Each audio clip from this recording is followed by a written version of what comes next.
काम किया कि हो जाएगा, अच्छा काम है, हो जाएगा, और फिर उसके ऊपर आप उसमें कितनी हर्डल्स आई होंगी? सबसे पहले तो जी क्योंकि हमने जब शुरू कराया काम, पैसे तो थोड़े से थे, तो ठेकेदार को बोला काम शुरू कर दो, जब पैसे आएंगे दे देंगे। बस एक हमारी मेहरबानी करना कि बिल दे दिया करो ताकि मांगने में आसानी हो। तो मुझे याद है कि एक दिन में हमारे एक डोनर थे, थाईलैंड में रहते थे, वो शुरू से हमारे साथ थे PWA के ज़माने से, और फिर कार्डियक सर्जरी में भी बड़ी मदद की, NICVD भी मदद की थी।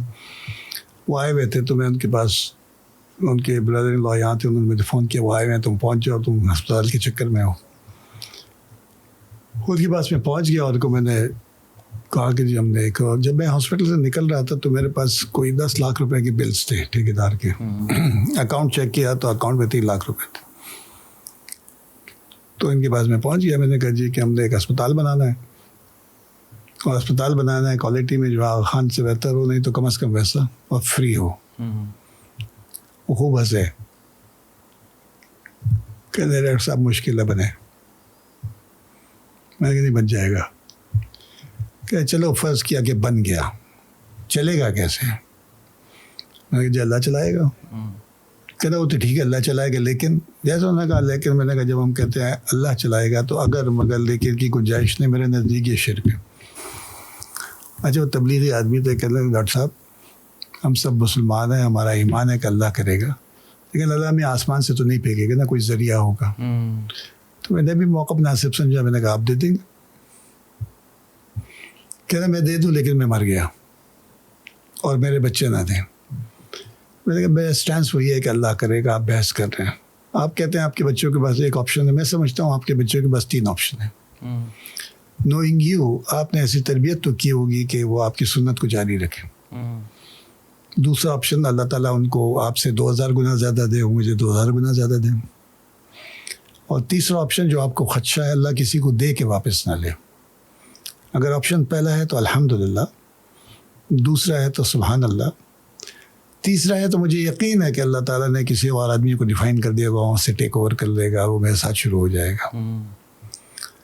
जब ये कहने लगे यार मैं किस पागल के हत्थे चढ़ गया हूँ, तो मुझसे कहने लगे कि जी डॉक्टर साहब आप कितने सीरियस हैं? मैंने कहा सर मैं समझता हूँ कि इंसान का मिशन विजन हो नहीं सकता जब तक कि वो कुर्बानी के लिए तैयार ना हो, चाहे वो माल की हो, जान की हो, औलाद की हो। और मैंने उससे कहा कि मैं जी अपनी ज़िंदगी की पर्सनल स्टोरी आपके साथ शेयर करता हूँ। जब मैं सिविल हॉस्पिटल में कार्डियक सर्जरी के वार्ड बना रहा था, ये 95-96 की बात है, तो 96 में मेरा बड़ा बेटा जो है वो 1 साल का था। मेरा ताल्लुक़ पेशावर से, मेरी सारी फैमिली वहाँ पर है।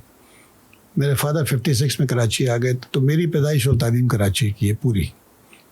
मेरी वाइफ मेरी फर्स्ट कज़न है, वो भी डॉक्टर हैं, उनकी पैदाइश तालीम पेशावर की है। तो जब मैं वो वार्ड बना रहा था, तो जैसे मैंने कहा कि मेरा बड़ा बेटा जो है ना वो 1 साल का था, हम एक किराए के घर पे रहते थे। मेरे पास एक सुजुकी FX गाड़ी होती थी जो चलती थी, और मेरी तनख्वाह उस वक्त असिस्टेंट प्रोफेसर की 3000 रुपये थी। तो मेरे वाइफ कहती थी आप बहुत अच्छा काम करते हैं और मैं आपके साथ हूँ, लेकिन चैरिटी बिगिंस एट होम। तो उन्होंने कहा कि जी हमारे सर पे हमारी अपनी छत होनी चाहिए, और जो नाजायज़ भी नहीं था। तो आप ज़रूर करें काम, मैं आपके साथ हूँ, लेकिन ये कि कल कला को आपको कुछ हो गया तो हम क्या करेंगे? तो औरत कभी ये तो नहीं कहती कि मुझे कुछ हो जाए तो क्या होगा, जबकि औरत के जाने से घर तबाह होता है। तो मैं उनसे कहा करता था कि जी करोड़ों लोग ऐसे हैं जो फुटपाथ पे सोते हैं, करोड़ों इस दुनिया में जो लोग हैं जो कि झोपड़ियों में रहते हैं, करोड़ों ऐसे हैं जो कि किराए के घर पे रहते हैं। हमारी किस्मत में होगा तो हो जाएगा। तो ये बात होती रहती थी। एक दिन मैं जब घर आया वापस काम से, तो मैंने देखा बेगम साहब बड़ी खुश हैं, खाना भी मेरी पसंद का बना हुआ था। तो ऐसे ही मुझसे पूछते हैं ऐसी क्या बात है कि आज कुछ खुश नज़र आ रही है? कि नहीं कुछ भी नहीं है। तो मैंने उनसे कहा नहीं कुछ तो है, यानी कुछ नहीं है। तो मैंने मजाक में कहा कि आज अम्मी का फ़ोन आया था पेशावर साहब का, कहते नहीं नहीं कुछ भी नहीं है। तो शाम हो गई, शाम को मुझे उन्होंने कहा कि मैंने कल आज सुबह जंग अखबार में एक इश्तिहार देखा कि सऊदी अरब में कार्डियक सर्जन की ज़रूरत है, 60,000 रियाल तनख्वाह है, आपका वार्ड बन रहा है, 2 साल लगेंगे, 1 साल के लिए आप चले जाएंगे, घर भी हो जाएगा, कुछ सेविंग भी हो जाएगी। मैंने मना कर दिया। बड़ी कोशिश की उन्होंने, मैंने भी उनको समझाने की कोशिश की। तो आखिर उन्होंने मेरे बचपन के दोस्त की खिदमत हासिल की कि तुम समझाओ इसको। तो एक दिन आ गया, मुझसे कहने लगे यार तुम क्यों नहीं जा रहे? मैंने कहा यार मेरे ऊपर कर्ज है। कहते हैं it is all the more reason कि तुमको जाना चाहिए। मैंने कहा यार बहुत है। कहते कितना है? मैंने कहा करोड़ों में। कि तुमने किया तुम्हारी शक्ल से नज़र नहीं आता है, किराए के घर पे तुम रहते हो, गाड़ी का हाल हमें पता है तुम्हारी, क्या जुआ खेला? तब मैं सीरियस हुआ और मैंने कहा देखो मैंने लोगों से पैसा लिया है एक काम के लिए, और अगर मैं वहाँ से वापस नहीं आया और पूरा नहीं काम रुक गया, नहीं हुआ, लोग मुझे बुरा कहेंगे कि बारी बहुत ख़राब आदमी था, वो इतना मसला नहीं है, लेकिन आइंदा किसी कॉज के लिए कोई पैसा नहीं देगा, ये इतना बड़ा नुकसान देगा, आई कांट अफोर्ड।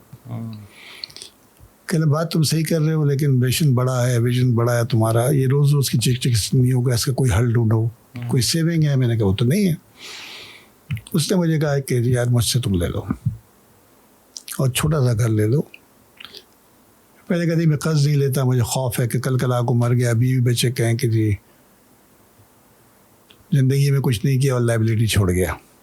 कहती कर्ज है हंसना, अगर तुम मर गए मैं दवा नहीं करूँगा, लिख के देता हूँ। मैंने मना कर दिया। खाना वाना खा के वो चला गया। अब रात को नींद किसको आती है, वो करवटें बदलते बदलते 2 बज गए। रात को मैं 2 बजे उठा, वज़ू किया, ताजुद पढ़ी और 2 रकात नमाज पढ़ी, और मैंने अल्लाह से दुआ की कि कल जब मैं सुबह उठूँ तो मुझे कोई सही फैसले की तौफीक अता करना। अच्छा ये दुआ ख़त्म नहीं, जैसे कुछ हुआ ही नहीं, मैं सो गया। सुबह उठा मैंने तो मैंने 3 काम किए। सबसे पहले अखबार बंद करा दिया। दूसरा मैंने वाइफ को कहा कि तुम कोई पोस्ट ग्रेजुएशन कर लो।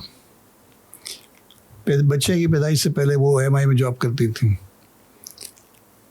उनका ये था नज़रिया कि मेरी पहली ज़िम्मेदारी बच्चे हैं, उनकी तरबियत है, तो जब बच्चे स्कूल जाएंगे तब मैं काम शुरू कर रहा। मैंने कहा फैमिली मेडिसिन कर लो, जब बच्चे स्कूल जाएं तो काम पे जाना, उनके आने से पहले वापस आ जाना। तो मैंने उनको फिर फैमिली मेडिसिन में इनरोल करा दिया। वो पहली दफ़ा सिविल अस्पताल गई और वहाँ जब उन्होंने हालात देखे, फिर लेबर रूम में गई तो बिल्लियाँ घूम रही हैं, प्लेसेंटा खा रही हैं, छोटे बच्चों के पाँव नोच रही हैं। तो उस दिन उनको एहसास हुआ कि मेरा भैया बड़ा काम कर रहा है, और उस दिन से मेरे साथ खड़ी हैं। फिर उन्होंने हॉस्पिटल एडमिनिस्ट्रेशन किया तो मुझसे ज़्यादा काम करती हैं, और मैं बदमला कहता हूँ कि मुझे जन्नत में ले जाएंगे तो बेगम साहब ले जाएंगे। तो दूसरा फिर मैंने कहा कि जब माल की कुर्बानी है, वो मेरी 3,000 तनख्वाह थी। अगर मैं प्राइवेट में एक ऑपरेशन करता तो मेरे साल की तनख्वाह निकल आती, और मैं दिन में 3 ऑपरेशन कर सकता था। जहाँ तक बच्चों की कुर्बानी की बात है, तो हम लोगों ने बच्चों को यूँ बड़ा होते देखा। सुबह निकले तो बच्चे सो रहे हैं, रात को आए तो सो रहे हैं। मेरा बेटा 4 साल का था तो मुझे एक दिन वाइफ कहने लगी कि कल हसान ने एक अजीब सी बात की। मैंने क्या किया?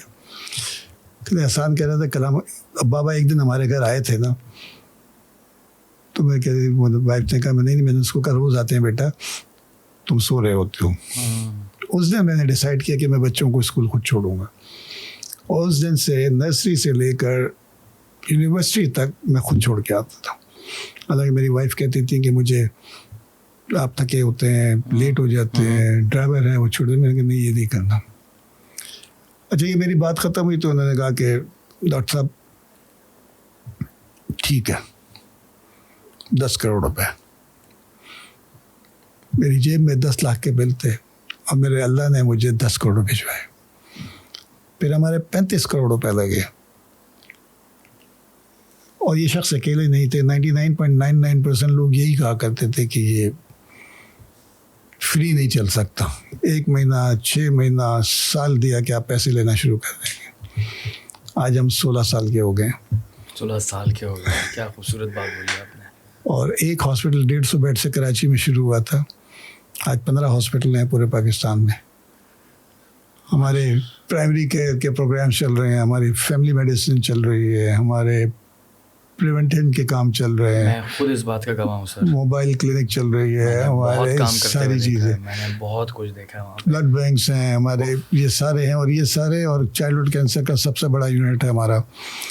अब ये और माहाना इस वक्त कोई 5 लाख मरीज पूरे नेटवर्क में मुस्तफिज होते हैं।